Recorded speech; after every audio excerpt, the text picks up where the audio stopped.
ಕನಸಲಿ ತುಂಬ ಕೆಟ್ಟಿರುವೆನು ನಿನ್ನನ್ನು ಕೇಳದೆ, ರೆಕ್ಕೆಯ ನೀನೆ ಕಟ್ಟಿರಲು ಈ ಹೃದಯವು ಹಾರಿದೆ. ನನ್ನ ಕೌತುಕ ಒಂದೊಂದೇ ಹೇಳಬೇಕು, ಆಲಿಸುವಾಗ ನೋಡು ನನ್ನನ್ನೇ ಸಾಕು.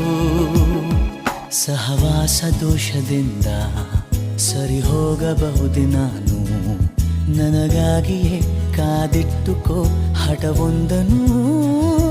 ಕೆಳಗುವ ಮುನ್ನವೇ ಪರವಶನಾದೆನು, ಅರಿಯುವ ಮುನ್ನವೇ ಪರಿಚಿತನಾಗಲಿ ಹೇಗೆ ಪ್ರಣಯಕ್ಕೂ ಮುನ್ನವೇ.